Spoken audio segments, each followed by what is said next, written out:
A very good morning, good morning, good morning, good morning, everybody. We're about to jazz things up today. It's a beautiful morning. We have a legend in the house. I've been looking forward to this. One of the best in the game, I tell you. There he is. We have Dr. Jerry Mofokeng from Makhetha. Maybe you're wondering why I'm playing jazz. I mean, when you have a legend in the house, all you need to do is just...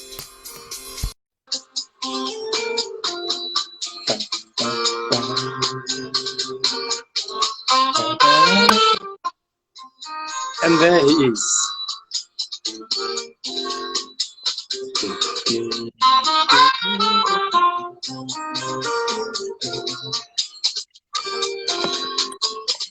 Following that.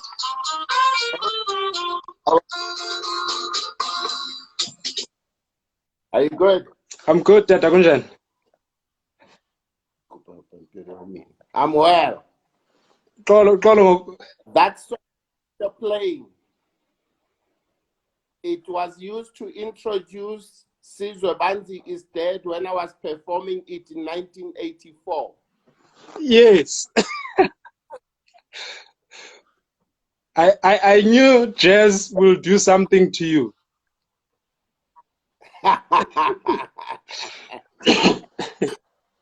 Definitely. Kunjan, that it's cool. It's cold, but it's good. It's all right. Remember that on June 16, 1976, I was writing my Afrikaans exam. That's when all the trouble started on that day. I was at Orlando West High School. So we didn't feel the cold that much then. yes. But yeah, I'm 64 years old now. I can feel the cold. Well, I'll have to apologize for waking you up so early in the morning. I work better in the morning, so it's good. Thank you so much. You're speaking of 1984 being part of the Soweto uprising, leading to the 1976 during the June 16, and it has been just 2 days since we remembered. What comes to your mind when that day comes? I think young people have an opportunity to be brave and to go for it because they have less to protect. We have bonds, we have loans, we have you guys as our kids. So there are always restrictions when we need to fight. We are measured, but young people have just their lives. And so, yeah, I remember just the courage to go for it from our young people. That's what it means to me. And go sit at. Well, let's welcome everyone that has just joined us and everyone that will join us. They know that we're starting at 9 and it's exactly at 9 o'clock. You are one person who needs no introduction. I'm sure you've been introduced so many times by different people giving different introductions. And there is something that I like about introducing someone. And I don't like to be introduced because I want to introduce myself the way I want to be introduced. And something different today, the way I want to do this. You've been in the game for so long, for so many years. I was not even born yet. I want to know, how does Dr. Jerry Mofokeng wa Makhetha introduces himself now when he's asked to introduce himself? You've done such an amazing work, so many awards. I can see in the background, there's SAFTAs, there's Lifetime Achievement Awards. How do you still introduce yourself in this day and age?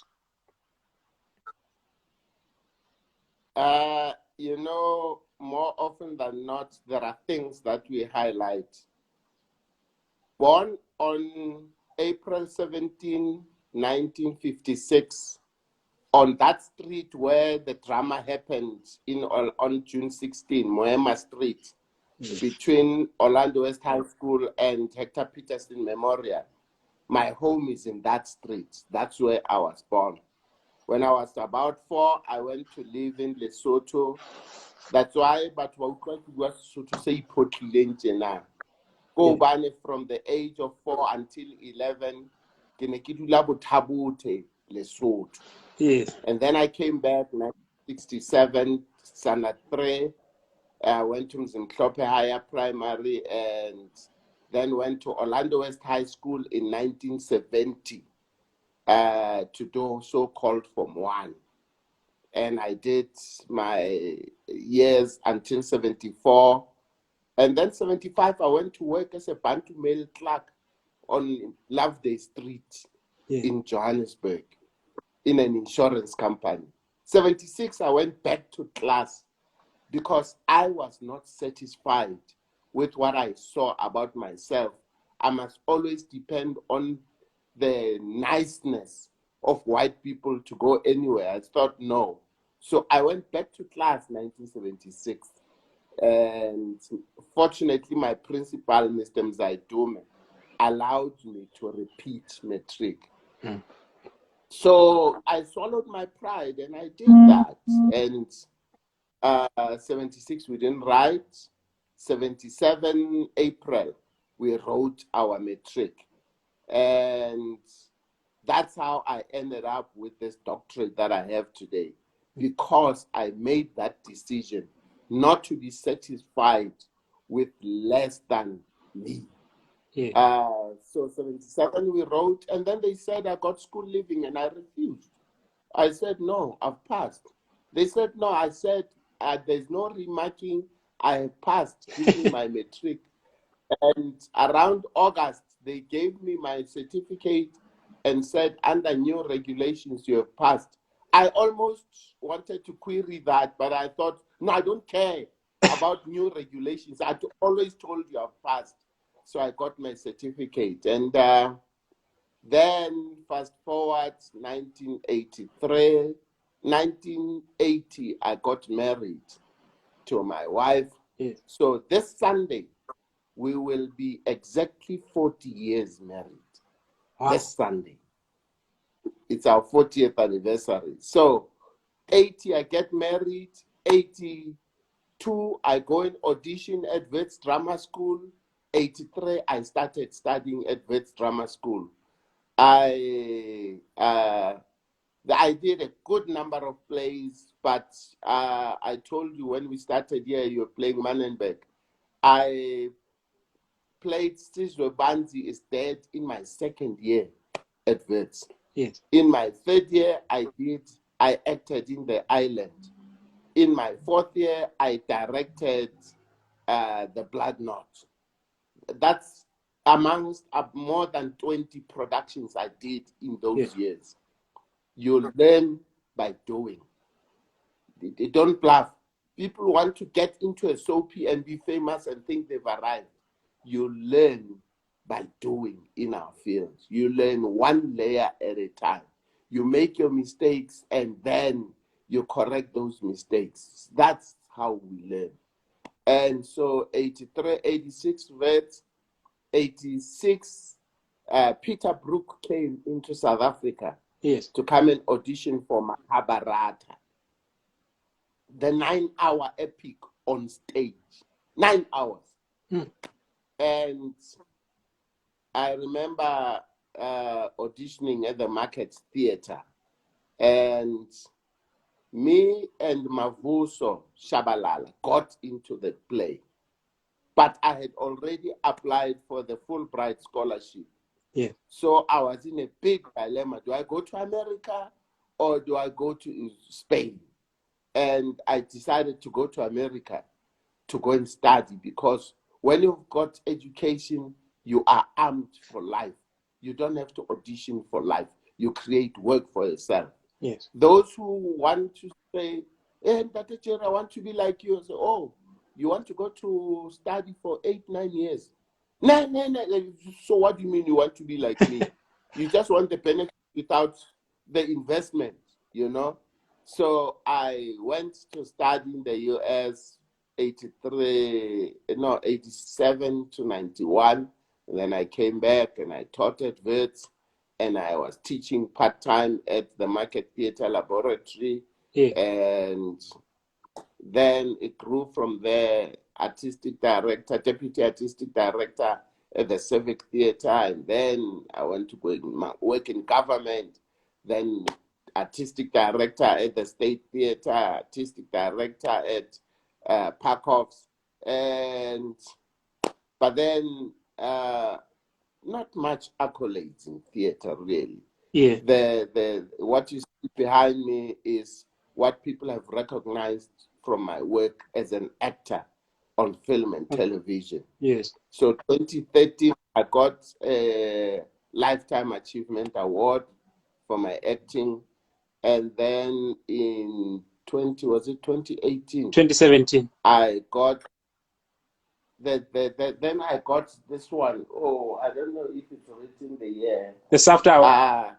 The African Film Festival in Dallas. They gave me African Film Legend Award. So yeah, let me cut it there. So I'm an actor, director, producer, teacher. Yesterday I got an invitation to teach by Zoom some students in Nigeria. So I just love teaching because I believe in the training of an artist. Otherwise, you're half cooked. You expire very quickly. It's so motivating to see how you're still passionate about the work that you do, even after so many years that you've been doing the very same work. You were speaking about how it started for you in the 1980s. And I would imagine during that time, it was more difficult for you because of also the education system then was way different. I know that when you were at Wits, when you were doing your first year at Wits, you were the only black man in the drama faculty. And in the second year, there was also one black man. In the third year, there was also one black man. And how did this idea of acting come to your mind and to even pursue it to go as far as attending school for it? Because we know that productions such as Sarafina, when they did those productions, it was just people telling their stories, which is why Sarafina has had a lot of things, politics that we can't go to now. But I mean, luckily, some of the actors in Sarafina then took it upon themselves to further their studies and study further to make acting as a career. So for you, when did this idea come out to even want to pursue acting as a career? Okay. In 1983, when I got to Wits, in fourth year, there was Julius Makhetha. In third year, there was Themba Wakashi. In second year, there was Paul Nchabeni Walurud, and then me in first year. Yeah. That was it. By religious persuasion, I'm a Christian. Yes. And I make no apology for that. I'm a Christian through and through. And one of the things that comes with that is that God allows you to discover your gift. All of us were born with something. You are born to be something. Yes. And if you can find a way to locate that DNA of yourself. And for those who are believers out there, let me say it. 2 verses talked to me. Ecclesiastes 9:10 and 10:10. One of them says, whatsoever your hand finds to do, do it to the best of your ability. You are doing these IG lives. You set up your camera, you pursue us, you do everything, you do your homework on the people that you're going to interview. People just think, hey, famous, nama followers. You do your homework. Yeah. Professionalism goes a long way. So you never know, when you make a very good cup of tea, you might one day end up with a restaurant. Make the best cup of tea that you can. So I was a member of a youth organization in Dube called Youth Alive Ministries. Yes. And starting and when and people start commenting and people start asking you to do those things. The people enjoy what you do and you do what you do with ease. When other people struggle, when you just enjoy what you're doing. So you enjoy and you do it with ease. That's one of the things that will tell you that that is your gift. But the trick is start doing what you're doing and doing it well. Then you'll get the response and the satisfaction. The other verse says, if an axe is blunt, you must sharpen it. Yes. Training or skill or education brings success. I direct giants. I directed a play, Mother Courage, with a full 100% Afrikaner cast. I was the only black person in the room. It was 2 full hours of Afrikaans with giants on that stage. It got good reviews. It toured throughout South Africa. I got an award for it and all that. Why? Because I spent 4 years of a master's degree training in New York. Training gives you the tools of what you're doing. You don't just rely on talent and being a prima donna just because you get good reviews. No, it also teaches you to be a professional. What does a professional being a professional do? You learn to be good at your craft, but also being a good human being to work with. That's what professionalism is about. I know I went over, but No, yeah. it's fine. It's fine. And I could listen to you the whole day. You then decide after vets that you're not done. One would imagine that when you go to vets, especially I think the way vets was at that time compared to now, it was highly recommended. You then decide, even after you've completed at Vets University, you still want to continue and end up going to Columbia University. And this is still in the times where things were not easy, especially for a black person. What is it that is pushing you? And why do you even consider to even go abroad? I mean, you had a choice of going from Vets to maybe join a Gibson Kente group somewhere or any group somewhere, but you decide that you're still going to go to school and go to Columbia University. What informs that? I had a mentor at Wits Drama School, Professor Ian Stedman, who I honor up to this day. That's the guy who directed me in Sizwe Banzi's Dead at the beginning of second year. In other words, at the end of first year, he gave me the script, said, go and memorize this part. So he builds confidence, which is what you need as an artist. Yes. As an actor, director, you need, when you've got confidence, you can do the impossible. So towards the end of my fourth year, he says, have you heard of this thing called Fulbright? I say, no. He says, go and read about it. I want you to go and apply. I read about it and I realize, it's the top 2% of people, academics who apply for those kind of things. That I never. That, he says, people with half your talent, with half your knowledge, as long as they can speak, they go and apply and they get it. Just, for me, just go and do it. Just go and do it. Yes. I applied. They asked me questions. I told them, no, I went to teach in Alex at the clinic because I believe in development. I come from there. In my fourth year, you know, one of the things I did at WITS was that you could apply to major in directing. Yes. But what I did was, from third year, I started asking to be assistant director for my lecturers. And I was learning from them as they were directing. I was not running home. I was saying, no. This one I'm not wanting to act in. I was doing that. So that's why in fourth year, besides my thesis production, for the fun of it, I directed the Blood Note.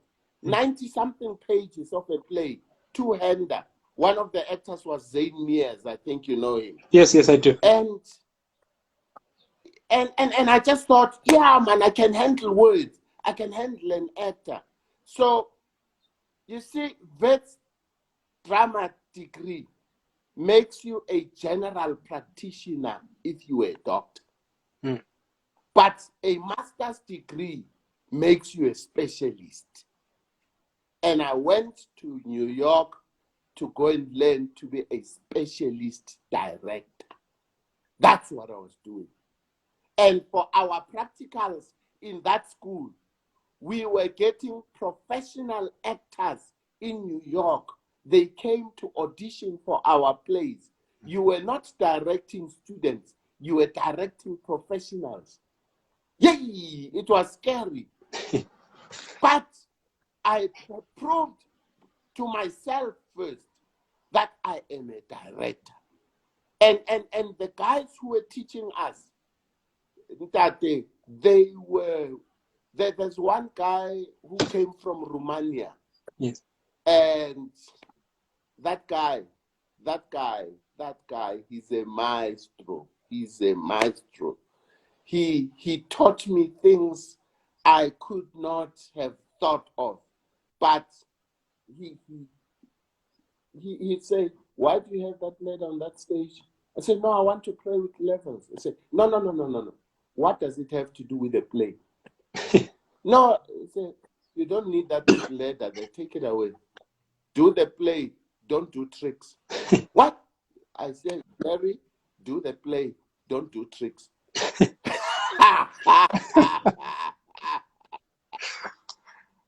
That's the guy who said to me, and I want everyone who's listening here to remember this. Any claim of originality,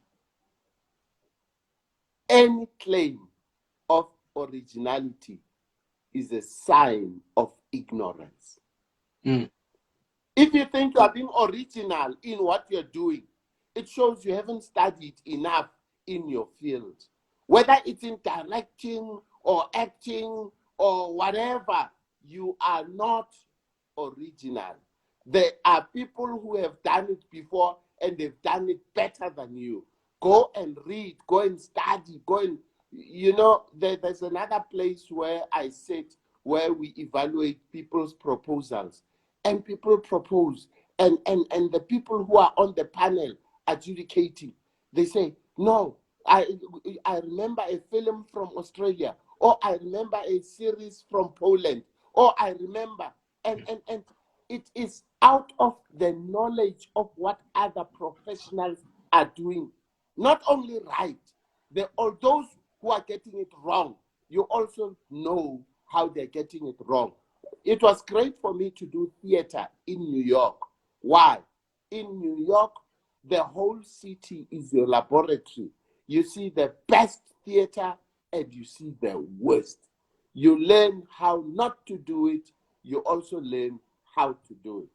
And you can't make theater without going theater. Let me say it again.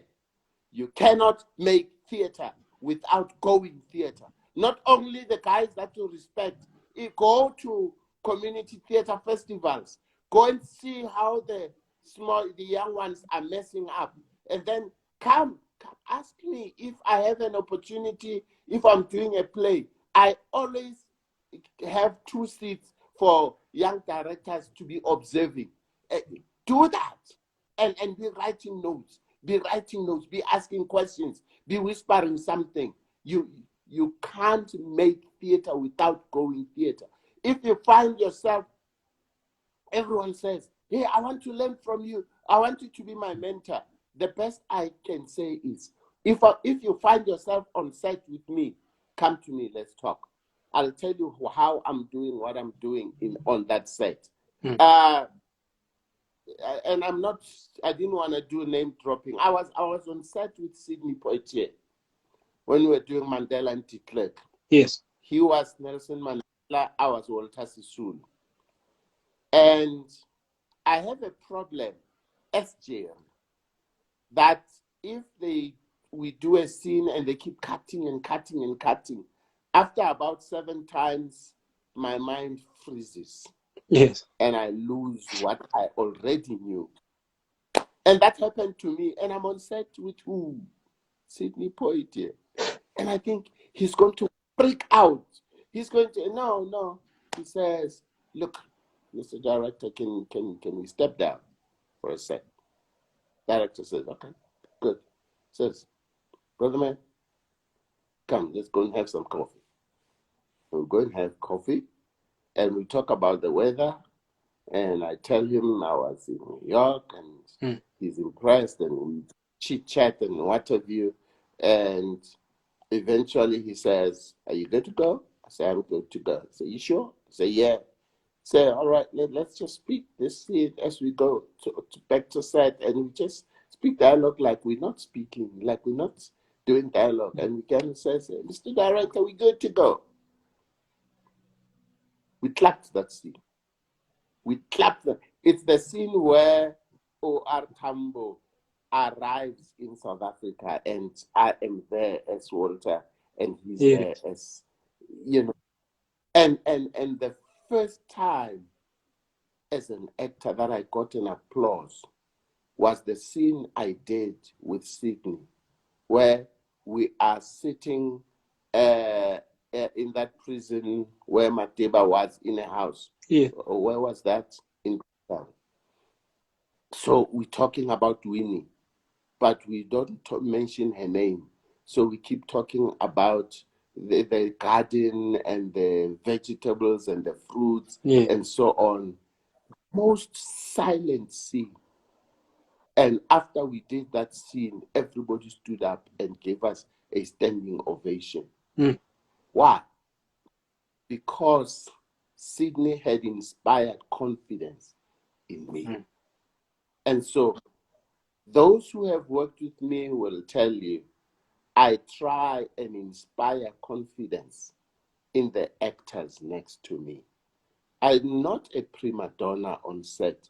You don't get the best out of people by doing that. Those who work with me, Scandal, will tell you, I say, hey, the room of Zwagala bra. Zwagala hlafuna, that's my word for dialogue. And do our dialogue, and we try different interpretations. When we get on set, we are hot. We are hot because there's no room for rehearsals on a soapy set. That's how I mentor. That's when I mentor. But for me to be doing it on the phone and blah, blah, I can't do much of that. You asked me, and I thought, okay, this young man is serious. He went to Makhetha laboratory. Yeah, he doesn't just want to get famous. He wants to be an actor. He wants to be an artist. I'll give him my time. That's why I ask you, don't blush. But that's why I agreed to do this. I'm not interested in people who just want to be stars. I'm interested in people who want to be artists. And that is shown. You are one generous actor in South Africa that I know of. You are very generous with your acting, and it has shown. You've worked with such young stars who are new in the game. But when you do the work with them, you don't say, I've been doing this and this is how it's done since 1980s or since 1970. You've always strived to make the next person to be a better person. And you are the only actor in South Africa that I would say has the best tsotsital that I've ever had. When I'm watching you, I'm always tempted to say, Grootman Jail. For one reason, because the way you speak tsotsital, you always take me back to Ekasi, Soweto, or wherever the case might be. And I'm always like, You've got a special way of doing it. And one would expect that Dr. Jerry went to Columbia University. He should be twanging with his English, but he gets there. He will give you the best Sesotho characters. He will give you the best Tsotsitaal characters. And you're so rich in our languages. How important it is for one to know as many languages, especially in this acting industry. And where is that Tsotsitaal coming from? Let me start with your last question. I grew up in Eshebien. Yes. I care Jerry Mofokeng wa Makhetha. Yes, yes. Because at age 58, I found out that rightfully I am a son of Makhetha. Yes, yes.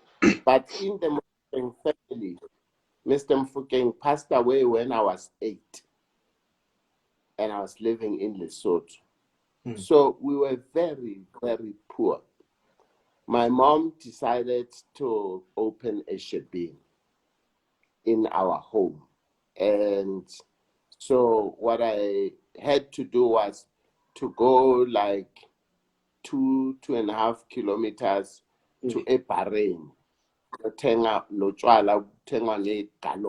oh, yes, and walk the way up the hill to my home.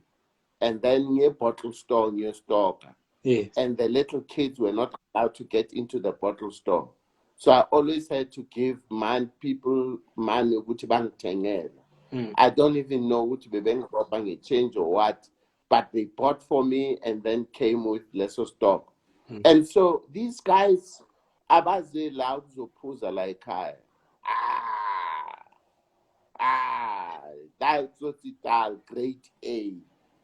Especially mase be like a nane luchwala lo. Hey, people start speaking English. Yeah. But English, the best English they know. The best all they know. And then they start singing hymns. Those are the things that tell you which are luchwala sebia bila. Yes. And they teach me all kinds of little tricks.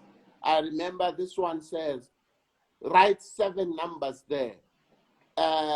Total them and I add them. It said, add 2 at the end. You see all those numbers that you add. If you add those numbers and the number is divisible by 3, something I can't remember what. But basically, if they came to 15 or 21 or whatever, then that number you can divide by 3. I say, what? I say, as long as they do that, you know, I remember one of them taught me the what do you call it? The timetable 21 I'll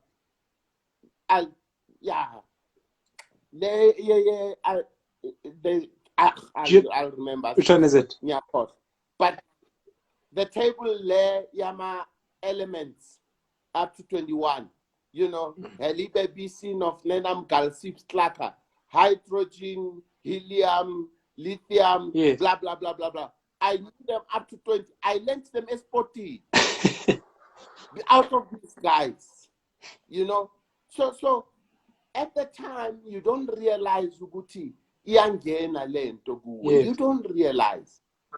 Manje, when I have to act these guys, abashaya Tsotsitaal, ngiyacamta bra, ngiyacamta. Le ngane lezi bese zithi ziyazama dan phayizele blind and akunasikole.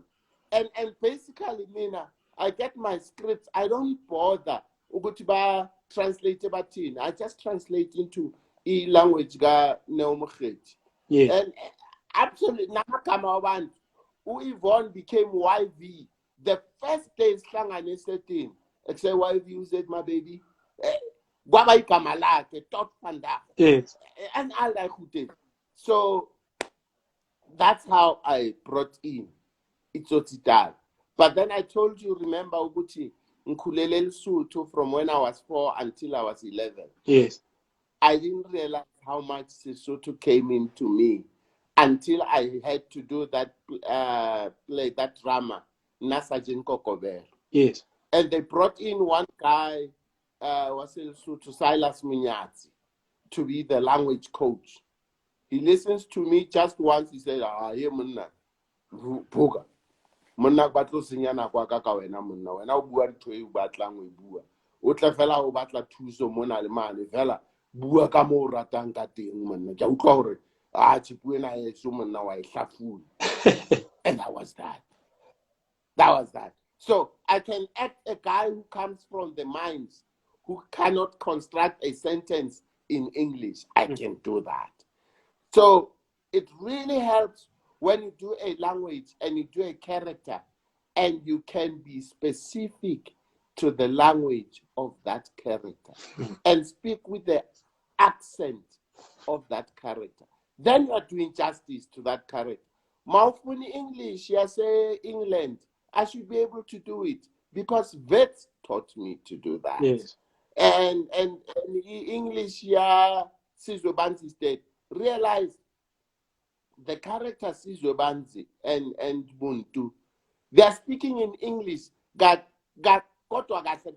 speaking Xhosa. Yes. It's just that the Xhosa is written in English. Yes. As same as the island.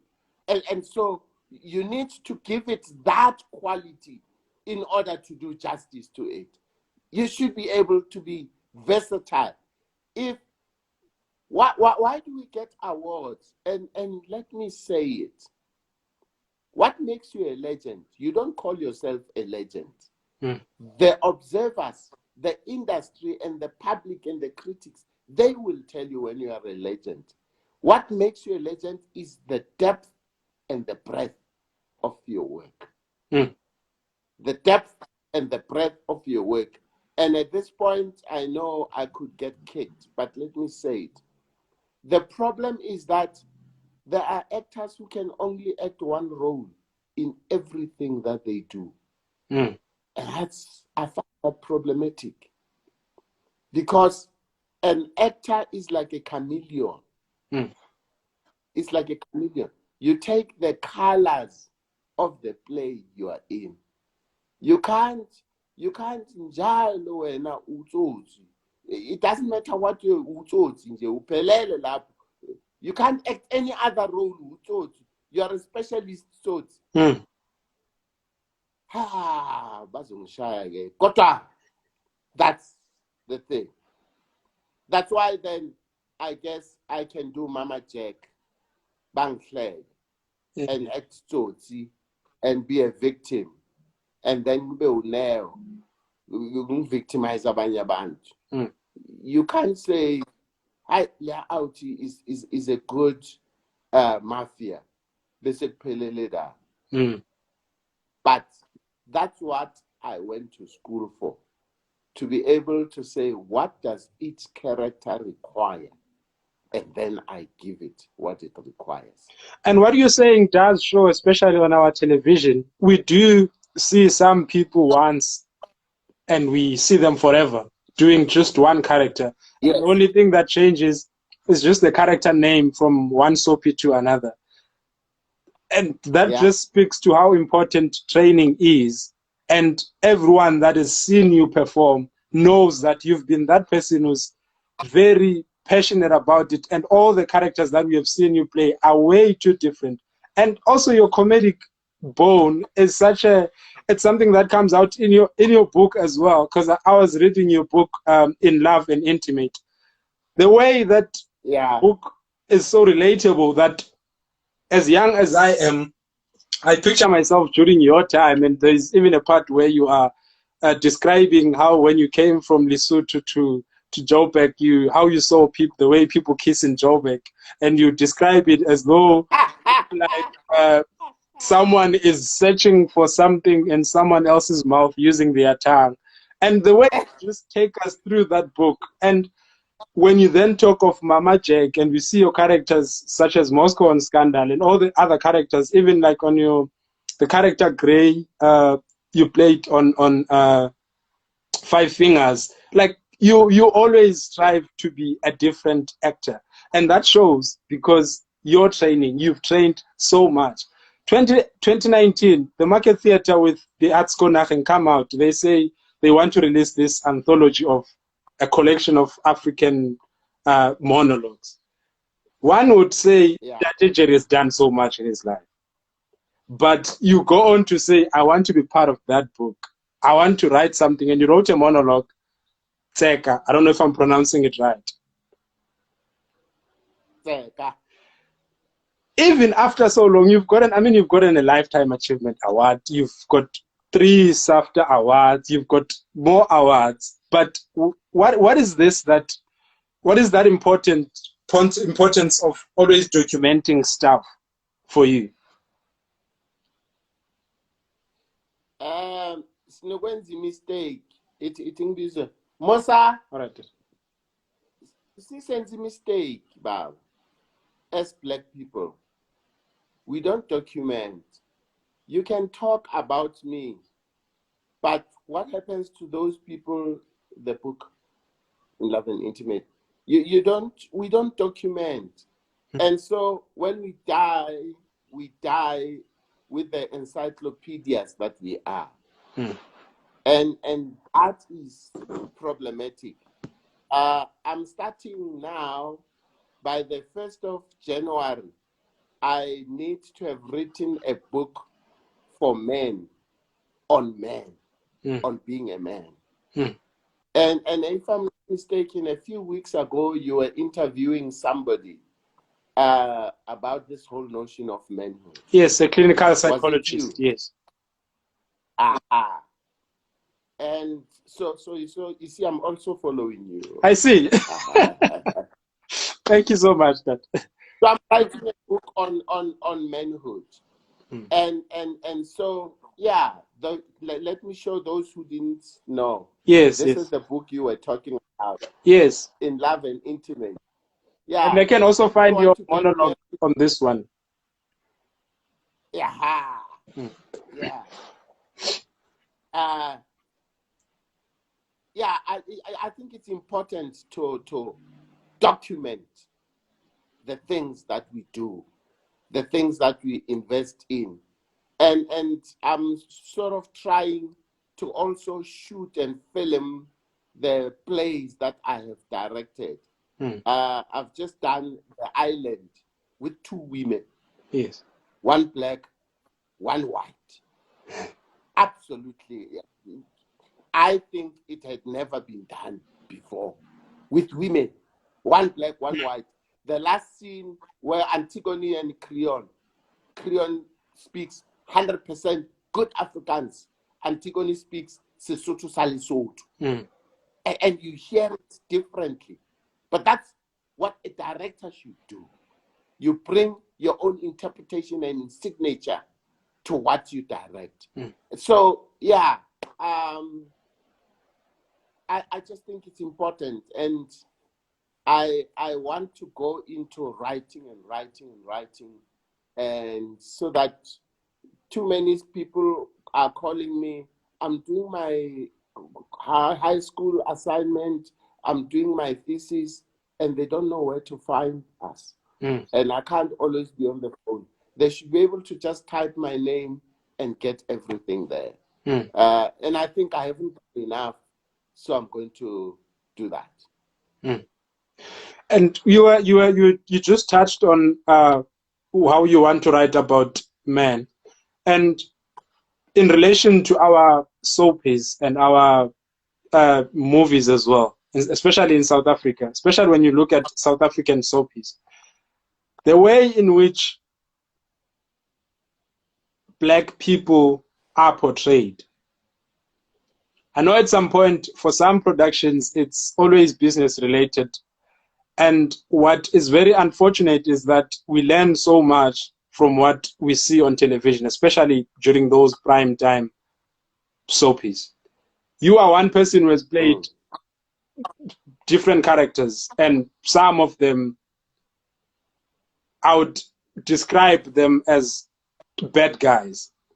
How important it is for you to play something that speaks to what you believe in, and how choosy are you when it comes to characters? Do choose them because you want work now, or do you consider how it will be influential to someone else who's watching it?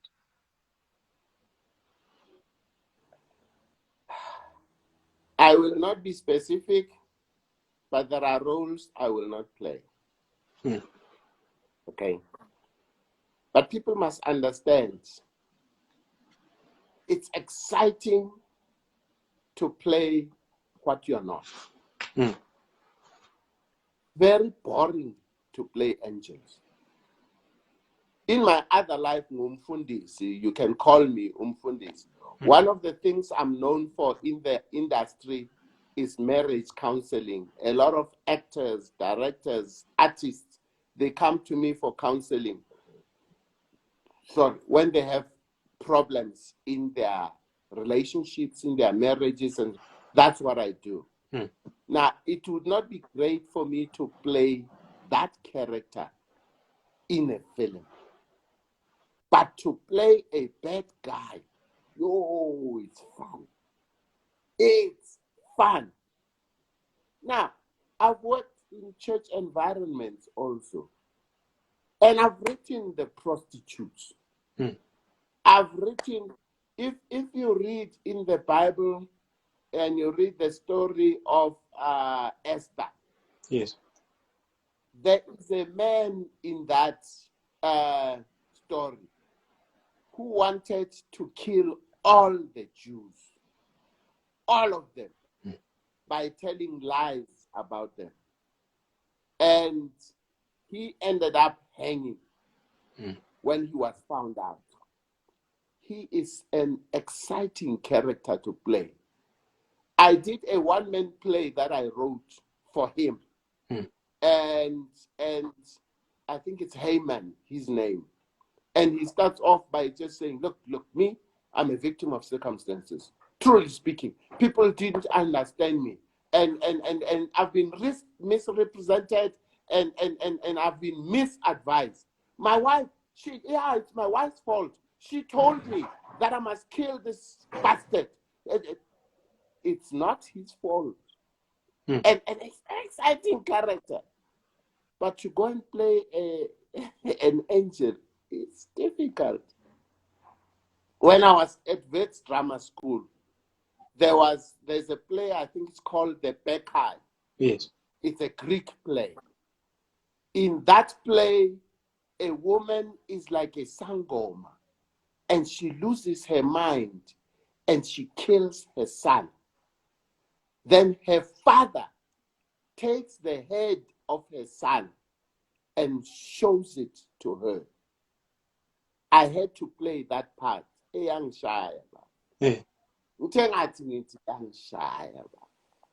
Because I was resisting that evil side of me. Listen, I'll say it. There's a potential murderer in all of us. And the Christians might think, no, don't say. Yay. There's a potential murderer in all of us. Intentionally or unintentionally, there is. And so when you play a character, you need to find that darker side of you. When by the time you are in your mid-20s, you have given birth, you have killed, you have died, you have poisoned, you have done all those things inside you. Yes, you have not brought them out, and you keep them under subjection, under control. But rightfully, you can and you are capable of all those things. And if you are a good actor, you know how to pull them out.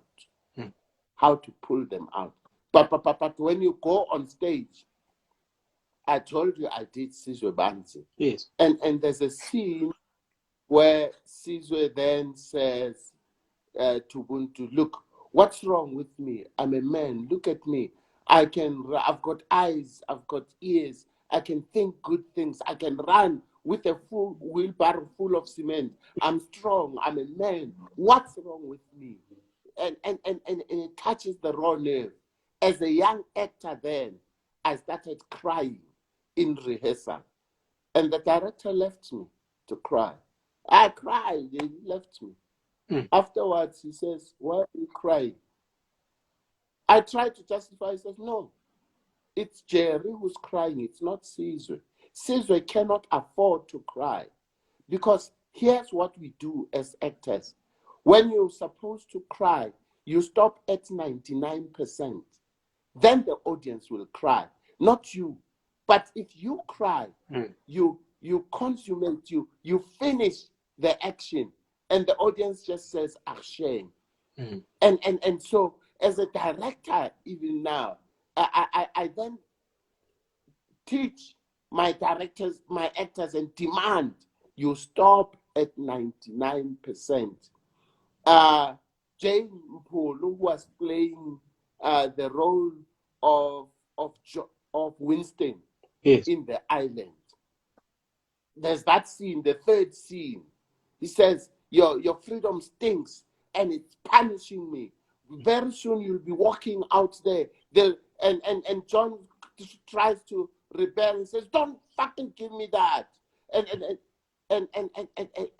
then she cried. I said, no, you're not acting. You are crying. That's not acting. Stop at 99%. And when she got it, people got goosebumps in the theater. But that's what training does. People want to boast about me. I'm an actor, I can cry. I said, Shem, yeah, I'm an actor. That's not what makes you an actor. It is control. It is control that makes you an actor. And I think that is why training is so important, because then you are then able to take yourself out of the situation and play the character that is given. Absolutely. Absolutely. What? Absolutely. You do justice to each character for what it is. Let me say to the actors who are listening, don't copy yourself. Don't copy yourself. Immediately you start copying yourself, you have expired. Tata, even today, we still talk of Sizobans is Dead, The Island, all the productions that were written by Abotatu Winston Jonah, Abotatu John Carney, and Abo Athol Fugard. We haven't had a play now that we speak highly of, like we still do about The Island and Sizobans is Dead. What has changed, or what is it that the writers now are not doing, or the storytellers now are not doing, that we still haven't had a play like Sizobans, a play like The Island? I think we should understand the magic that came from the collaboration. Athol Fugard wrote many other plays, but these two particularly were collaborations between actors and director, just in the same way that Woza Albert was between Barney Simon and the two actors. And that collaboration between black and white, between actors and director, bringing the discipline of each one of those and being teachable, and allow me to even say being humble with your craft. I think that collaboration brought about the magic.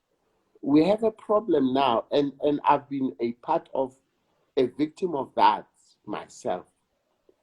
We think Bragib wrote, directed, produced, he took most of the money, and we want to do that. Our craft is a collaborative art. Writers write, directors direct, actors act. Don't try and do it all in one product.